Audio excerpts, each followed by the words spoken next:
कभी सोचा है कि भारत के अलग अलग क्षेत्रों की अपनी इतनी खास पहचान, अपनी अलग संस्कृति कैसे बनी? चलिए, आज सदियों पुरानी इस कहानी को समझते हैं और देखते हैं कि ये अनोखी संस्कृतियां कैसे पनपी। अक्सर हम मान लेते हैं कि हमारी पहचान, हमारी भाषा, हमारा खान-पान, ये सब हमेशा से ऐसा ही था। लेकिन सच तो ये है कि इसके पीछे एक बहुत ही दिलचस्प इतिहास छिपा है। तो आइए इसके विकास की कहानियों को परत दर परत खोलते हैं। अपनी इस खोज की शुरुआत हम संस्कृति के दो सबसे मजबूत स्तंभों से करते हैं। एक है भाषा और दूसरी है आस्था। देखते हैं कि इन्होंने क्षेत्रीय पहचानों को कैसे गढ़ा। देखिए, कोई भी भाषा जैसे कि बंगाली रातों रात नहीं बन जाती। जैसा कि हम देख सकते हैं, ये एक लंबी प्रक्रिया थी। इसमें स्थानीय बोलियां थीं, फिर संस्कृत का असर आया, बाद में फारसी भी जुड़ी। मतलब सदियों तक चले इस भाषाई लेन देन से आज की बांग्ला ने अपना रूप लिया। और ऐसा सिर्फ बंगाल में ही नहीं हो रहा था। दक्षिण भारत में मणिप्रवालम नाम की एक बहुत खूबसूरत साहित्यिक शैली विकसित हुई। मणिप्रवालम यानी हीरे और मूंगे। ये नाम ही बता देता है कि कैसे संस्कृत और क्षेत्रीय भाषाओं को मिलाकर एक बिल्कुल नई साहित्यिक परंपरा बनाई जा रही थी। अच्छा, अब भाषा से आस्था की तरफ आते हैं। इसने भी पहचान बनाने में बहुत बड़ी भूमिका निभाई। इसका एक बेहतरीन उदाहरण उड़ीसा का जगन्नाथ संप्रदाय है। यहाँ एक स्थानीय देवता को धीरे धीरे एक बड़ी अखिल भारतीय परंपरा यानी भगवान विष्णु से जोड़ दिया गया। और ये सिर्फ एक धार्मिक बदलाव नहीं था, बल्कि एक बहुत ही चतुर राजनीतिक चाल भी थी। सोचिए, जब राजा ने खुद को भगवान का प्रतिनिधि घोषित कर दिया, तो लोगों के बीच उनके शासन को एक तरह की दैवीय स्वीकृति मिल गई। अब जरा उड़ीसा की तुलना बंगाल से करते हैं। यहाँ पहचान अक्सर पीर कहे जाने वाले आध्यात्मिक गुरुओं के आसपास बनी। ये पीर संत और शिक्षक होते थे, और लोग उनका सम्मान किसी दिव्य शक्ति के लिए नहीं, बल्कि उनके ज्ञान और मार्गदर्शन के लिए करते थे। तो ये तो साफ है कि शासकों और समुदायों ने अपनी ताकत और अपने मूल्यों को जताने के लिए अलग अलग रास्ते अपनाए। और इसकी सबसे अच्छी झलक हमें उनकी कला और वास्तुकला में देखने को मिलती है। जैसे राजस्थान में संस्कृति का केंद्र था वीर राजपूत योद्धा। उनकी बहादुरी की कहानियां, उनके गीत और कविताएं, ये सिर्फ मनोरंजन नहीं थी, बल्कि ये एक पूरी पीढ़ी को वीरता और सम्मान का पाठ पढ़ाती थी। लेकिन इन वीर गाथाओं में महिलाओं की भूमिका अक्सर बहुत सीमित होती थी। उन्हें या तो युद्ध की वजह के तौर पर दिखाया जाता था, या फिर एक ऐसी समर्पित पत्नी के रूप में जो अपने पति के लिए अपनी जिंदगी भी त्याग दे। वहीं दूसरी ओर बंगाल में सांस्कृतिक पहचान जताने का तरीका कुछ और था।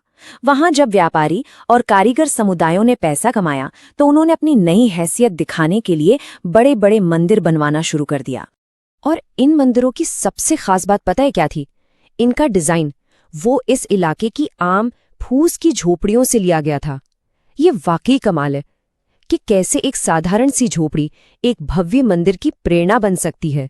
चलिए अब आगे बढ़ते हैं और प्रदर्शन कला की दुनिया में चलते हैं। यहाँ हम कथक की आकर्षक कहानी देखेंगे कि कैसे मंदिर में कहानी सुनाने की एक कला दुनिया भर में मशहूर एक शास्त्रीय नृत्य बन गई। कथक का सफर वाकई शानदार रहा है।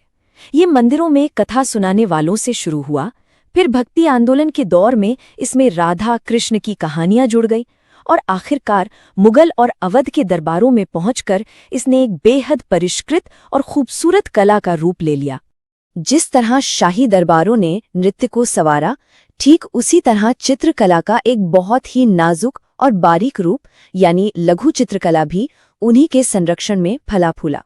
मुगल दरबार तो जैसे लघु चित्रकला का केंद्र ही बन गया था। अकबर और जहांगीर जैसे बादशाह अपने दरबार, अपनी लड़ाइयों और शिकार के हर पल को इन तस्वीरों में कैद करवाना चाहते थे। लेकिन फिर जैसे ही मुगल साम्राज्य कमजोर पड़ने लगा, ये बेहतरीन कलाकार नए काम की तलाश में राजस्थान और पहाड़ी इलाकों के दरबारों में चले गए, और यहीं से कला की नई क्षेत्रीय शैलियों का जन्म हुआ। इसी दौर में कांगड़ा जैसी खूबसूरत शैली सामने आई। इसमें वैष्णव परंपराओं की झलक थी। ठंडे नीले हरे जैसे नरम रंग थे, और विषयों को एक बहुत ही काव्यात्मक अंदाज में दिखाया गया था, जो इसकी पहचान बन गया। कला और साहित्य के बाद अब एक ऐसी चीज की बात करते हैं जो हम सबको जोड़ती है और जो संस्कृति का एक बहुत अहम हिस्सा है, हमारा भोजन। किसी भी जगह का खाना वहाँ के भूगोल से बहुत गहराई से जुड़ा होता है। अब जैसे बंगाल को ही ले लीजिए, वहाँ नदियां हैं, धान के खेत हैं, तो जाहिर है कि मछली और चावल वहाँ के खाने का बल्कि पहचान का एक अटूट हिस्सा बन गए।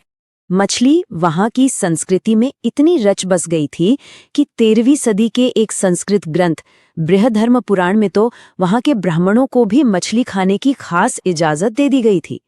ये उस समय के हिसाब से एक बहुत बड़ी बात थी। तो मुद्दा ये है कि चाहे भाषा हो, धर्म हो, कला हो या फिर खाना, क्षेत्रीय संस्कृति कोई रुकी हुई चीज नहीं है। ये तो एक बहती हुई नदी की तरह है जो समय के साथ स्थानीय परंपराओं, बाहरी प्रभावों और लोगों की जरूरतों के हिसाब से लगातार बदलती रहती है और अपना रूप लेती है। ये सारी बातें हमें एक बहुत ही जरूरी सवाल पर लाकर छोड़ देती हैं। अगर आज की हमारी संस्कृति इतिहास की देन है, तो आज ऐसी कौन सी ताकतें हैं जो हमारी और आने वाली पीढ़ियों की पहचान को गढ़ रही हैं? ये एक सोचने वाली बात है।